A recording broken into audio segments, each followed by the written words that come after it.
వాటన్నిటిని పర్యవేక్షణిస్తూనే ఉన్నాం. ఇప్పుడు ఏమీ లేదు అక్కడ. సార్ గారు అంతా ఊడ్చిపెట్టిపోయినరు. తూడ్చిపెట్టిండు ఊడవడమే కాకుండా చాలా డ్రైగా ఉన్నది. వాటన్నిటిని కూడా సమీక్షిస్తున్నాం. అందుకే కేంద్రం నుంచి రావాల్సిన నిధుల కోసం కూడా అక్కడికి వెళ్ళి కలిసినాము. వాటన్నిటిని పర్యవేక్షించుకొని అందుకే మీకు శ్వేతపత్రం ఇచ్చినాం. ఎందుకు చెప్పాల్సి వచ్చింది అన్ని వివరాలు? మనం ఎక్కడి నుంచి మొదలు పెడుతున్నాం? వెనకటికి పెద్దోళ్ళు చెప్పి రేట్లు వేసినా లెక్క పెట్టేయమని. సో ఈ కేసీఆర్ ఎవరికేమి ఇచ్చిండో ఎక్కడ ఏముందో కూడా చెప్పని పరిస్థితి ఉన్నందుకే ఈరోజు శ్వేతపత్రం విడుదల చేసినాము.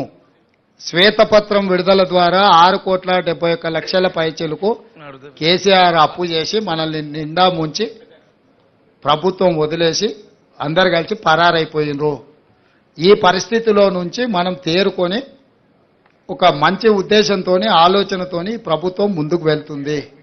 అన్ని విషయాలు పరిగణలోకి తీసుకుంటాం.